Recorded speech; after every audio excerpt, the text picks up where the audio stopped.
The main tool we use as conductors in doing our job as conductors in front of the orchestra is our body, and in particular our hands and our arms and this thing, which is called a baton. It looks like a magic wand, but it's a really rubbish one. It doesn't do any magic at all. But it helps us communicate with big groups of people so that they can see in very fine detail what we're trying to say, what we're trying to communicate. We use our writing hand, which for me is my right hand, to show a thing called the pulse, or the beat, the tempo, and that tells the players how quickly or how slowly to play the music. And also we have a thing called a schema, which is like the order that you do the beats and where you place them is really important, so that it's like with a marching army, they're not just marching in time, they're also marching onto the same foot at the same time, left, right, left, right. A group of musicians needs to do the same thing so that the notes happen at the same time in the right place together to make the music sound the way the composer intended.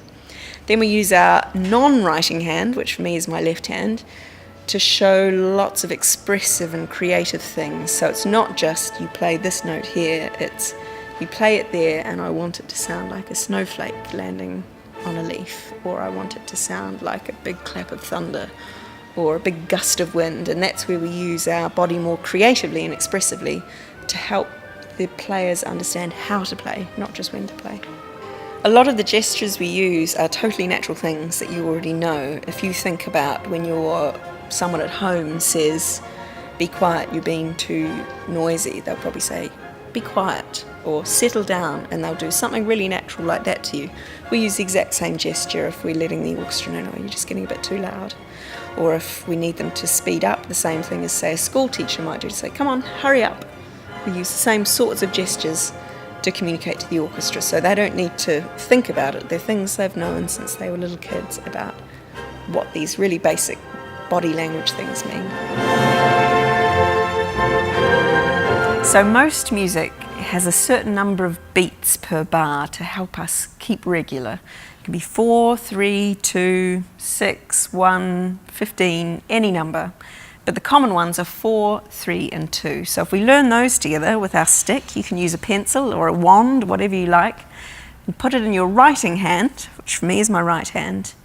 The 4 beats of the bar look like this. 1, 2, 3, 4. Down, across, out, up. Down, across, out, up. Down, across, out, up. Good. So then if we've got 3 beats to the bar, which is like a waltz, which is a type of dance, we make a triangle. Down, out, up. Down, out, up. Down, out, up. Down, out, up. If we have 2 beats to the bar, it sort of looks like a golf club or a hockey stick. 1, 2, 1, 2. Candy cane, that sort of shape. 1, 2. Good.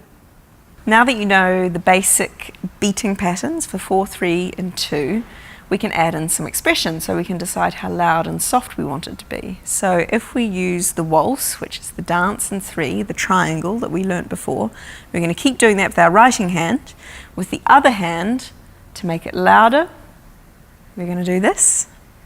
Softer, we're going to do that. So we'll do 2 bars of 3 is getting louder and 2 getting softer. Let's get started first of all.